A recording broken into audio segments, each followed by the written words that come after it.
Hai, cerita dikit. Jadi, namaku Fikri Gazi Rabbani, dipanggil Goji di kantorku di Biro Komunikasi Publik. Aku kan bagian strategi komunikasi. Singkatnya, kerjaan kami adalah bikin strategi komunikasi atau yang kemarin udah dikasih bikin agenda setting PU setiap bulan. Jadi, misal Juli ngomongin air, Agustus kemerdekaan, September jalan. Jadi memang ada topik-topiknya lah. Nah, zaman aku di brand dulu sebelum aku masuk PU, cheat code-nya adalah pakai hari besar.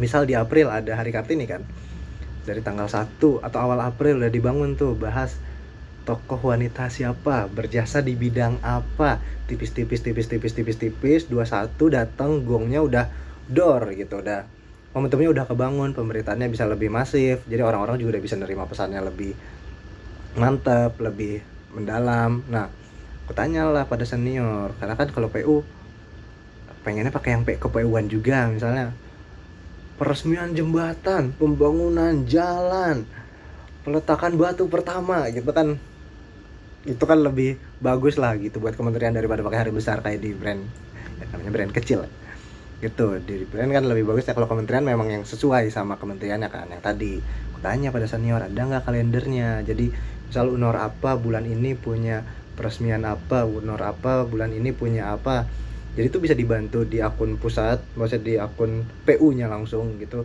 dibangun tipis-tipis. Misalnya aku nggak megang datanya sama sekali, misalnya pertengahan November ada peresmian bendungan misalnya, udah bisa dibangun dari akhir Oktober atau dari pertengahan Oktober bahkan, tipis-tipis bahas air, bahas pembangkit listrik, bahas-bahas sumber daya, bahas-bahas kehidupan warga gitu kan. Jadi begitu datang peresmiannya, momentumnya udah kebangun, pemberitaannya bisa lebih masif, orang-orang bisa lebih terbuka sama informasi itu. Nah, menurutku dengan nggak adanya kalender itu menyebabkan potensi keterlambatan publikasi informasi proyek strategis nasional tadi.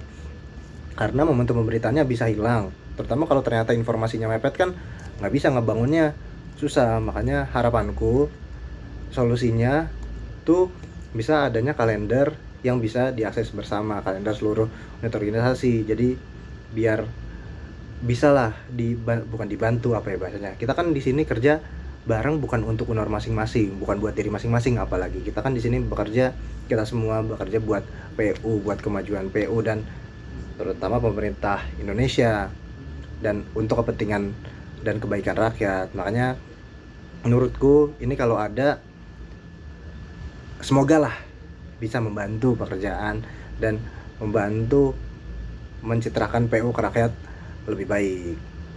Nah, selain tadi aku berharap ke orang lain, tapi di diriku juga nggak mungkin kalau aku cuma berharap orang lain memberikan solusi untuk kerjaanku, nggak adil. Nah,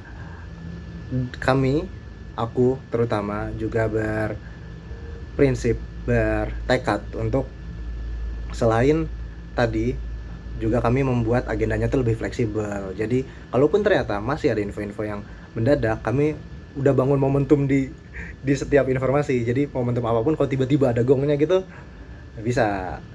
Makanya dan tapi tetap menurutku penerapan dashboard yang tadi untuk pemantauan progres publikasi itu akan sangat membantu mendeteksi potensi keterlambatan sejak dini sehingga tindakan korektif dapat dilakukan sebelumnya. Jadi nggak ada tuh potensi-potensi keterlambatan informasi itu, semoga bisa diminimalisir.